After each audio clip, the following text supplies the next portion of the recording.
Good evening once again, fellow comics fans. You're in the Shadow Gallery. I am, as always, your host, James Donnelly. I'm not necessarily talking about new comics this week, but we are talking about comics in general. And that's what we're here for. We're here to discuss comics. Now, this is not a new trend, but it's becoming increasingly prevalent even amongst the outcries that are out there. And this is in regards to the hypersexualization of women in comics. Now, I am a white male, heterosexual. I'm 37 years old. I don't know. I'm not really sure about the demographics. But, as you know, this era, this time that we live in right now is, this comic book fans. If you watch the show Comic Book Men, you'll kind of see what I'm talking about. Now I hate this show for several different reasons.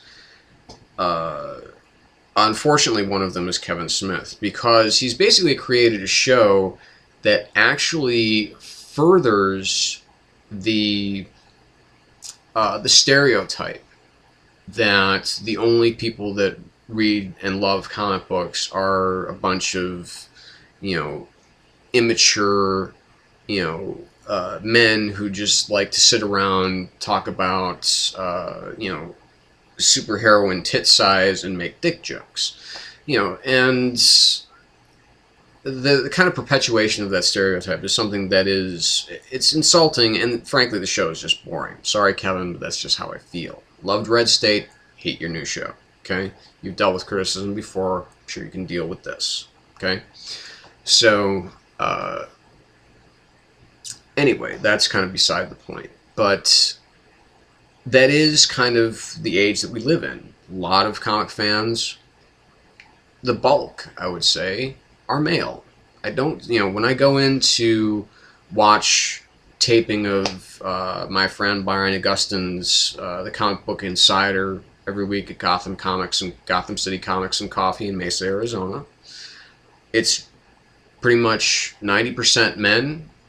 Maybe, so there's one or two girls, 2, 3, maybe 4 girls that attend, one girl that works there. And, I've seen a lot of twits. I've seen a lot of tweets about, people talking about, local comic book stores talking about their male-female readership,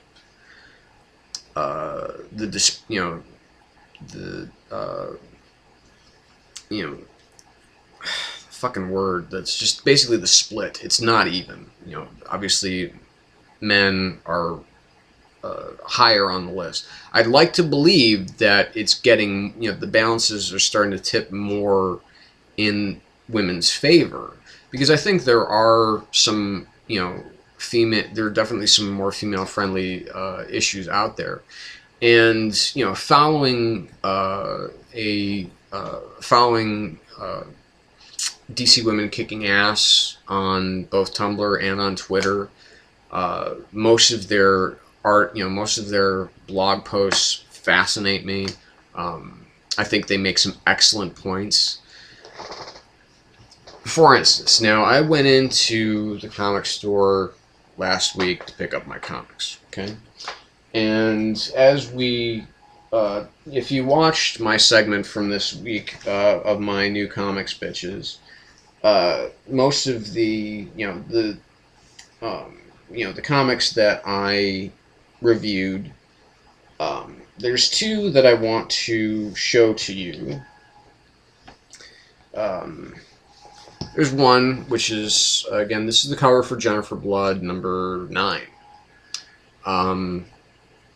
Is this really necessary? Is it necessary to show her, chambering around into her Beretta 9mm in her bra? I don't think so. But it does add some mystique to it, and it's Tim Bradstreet doing the art, so it's a little bit more, I guess, Forgivable, maybe, but necessary, I don't think so. Aquaman, number 6. Can't really see this too well, but I mean, obviously we have some major cleavage for Mira here. Kind of cleavage that would almost make Jennifer Lopez at the Oscars yesterday blush. Surprised you're not really seeing some areola here, but whatever. But again, it's nice to see that. I mean, but the inside of the book is actually about a woman who is who refuses to be treated as an object of sexual desire, or as merely, an object of sexual desire. Because I think at heart, everybody, men and women, want to be desired sexually. Because that's an instinctual drive. I don't think there's any way around that. Men in a male-dominated industry, it's hard to not focus on what pleases other men, because you're not seeing the men with like bulging crotches or anything like that, and that's even not. I mean, most women, when you talk to them about comic books and you talk to them about who's attractive in comics and in animation, they tend to actually point more towards, a lot of them point more towards manga, some characters in manga, because they are kind of more normal looking people. They're not, intensely muscular. They're usually kind of stringy. And it tends to be a lot more about emotional content rather than physical attractiveness. And that, I think, is a lesson that we can all learn. Now, I mean, personally, just, when I was reading Morning Glories and the character that they introduced in the previous issue, and I wish I'd actually brought the issue down with me, because that way I could give you her name, but that was kind of based on the character of Gertrude Yorks from Runaways, who is kind of a quote unquote dumpy, she's not an object of physical perfection. She is she's kind of on the more she's a pretty average human female.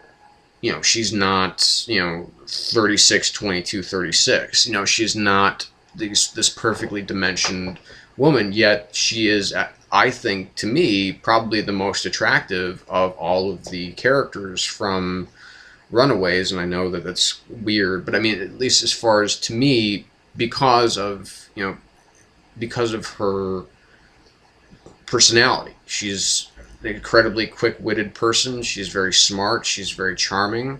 And when you have characters like Nico and Lucy, she kind of tends to get lost in the shuffle. But she's the love. But I mean, again, but that's. I would like to see more characters like that, because when I was looking at these covers, because here's. Okay, 2 more covers that prominently feature women on the cover. Now, you have American Vampire, number 24. This is not... Obviously, it's meant to evoke more of a period piece, but... And it's actually kind of sexy, but, her clothes are entirely on. There's this, which could... there's this for Morning Glories, which, people might think, oh, this is maybe, torture porn or something like that. I don't know. But, I mean, obviously I don't think that. I think that this is, this is just part of what they're, the cover itself is telling a story about the quest that they're on. Even in the cover for Fantastic Four, you see, Invisible Woman.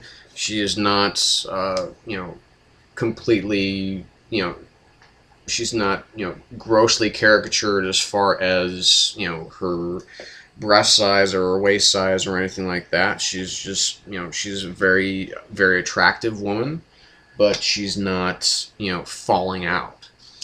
Now I saw there was one that really bothered me. and it was, I believe it was X-Men Legacy.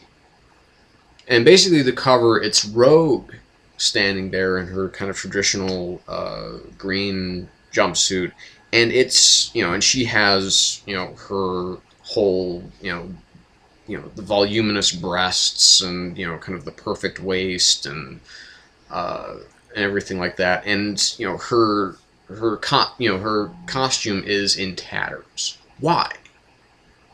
What purpose does that serve other than to sell the book, to get somebody to look? It's like, look at how kind of racy we can make this.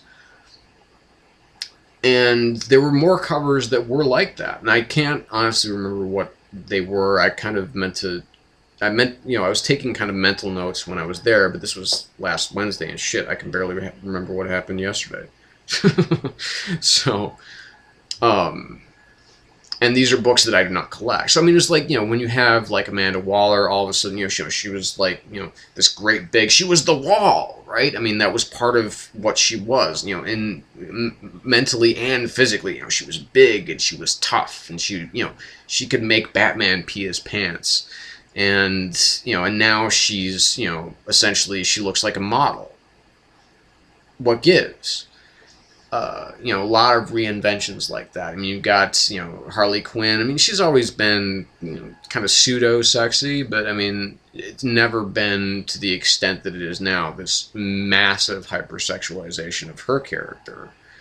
Every other word out of her mouth in Suicide Squad is some kind of sexual innuendo, it seems like. So, you know, of course, and the most controversial, I think, of all of them has been, of course, Starfire in Red Hood and the Outlaws, which is a book I don't know why it's not doing worse, and why that book didn't end up on the chopping block, because it's completely irredeemable. There's nothing good about it. And also, not to mention this whole thing about Starfire and her sexuality. It's like, you look at the Teen Titans cartoon, and you think, well, this is a woman that can very easily be looked up to. And even, obviously, in her initial introductions and her initial time with the Teen Titans, with the new Teen Titans, she was someone to be respected. And then later, as time went on, it became more and more about her body and about her sexuality, and how she likes to parade around naked when there's nobody around. And even if there is somebody around, who cares? Because, you know, but, you know, obviously there's a good point to be made. It's like, why are we so puritanical about sex? I don't think it's right. I don't think it should be one of those things where we are puritanical about sex. I think sex it's a great thing, and that we should all enjoy it as best as we possibly can, whoever it happens to be with. You know, unless, of course, it's, you know, someone that you're harming. You know, I know I'm kind of stepping into a slippery slope there, but, you know, I'm just saying that, you know, consenting adult men and women should be able to, you know, should be able to get off however they want. Like I said, as long as it's between two adults and they're both consenting. It makes no difference to me. I mean, anyway, moving on. So, I mean, that's just, how do you people feel about this? I mean, I'm not talking about, okay, is it a fact of life or is it not? I'm talking about, is this something that you feel upset about? Or do you like kind of seeing TNA? Again, it's really, you know, I'm more, you know, you've heard what I have to say about it. I want to hear more from you. If you've been following some of the news coming down the pipe, you've seen the redesign of Power Girl's costume. It's no longer, she doesn't have the boob window anymore. She doesn't seem to be stacked like a 44 triple D anymore. She seems to have a more proportionate body. So really, tell me what you think. Let me know what's going on in your brains out there. So that is it for this discussion. Please let me know what you're feeling. You know, I'm always open. So thanks for watching. Take it easy.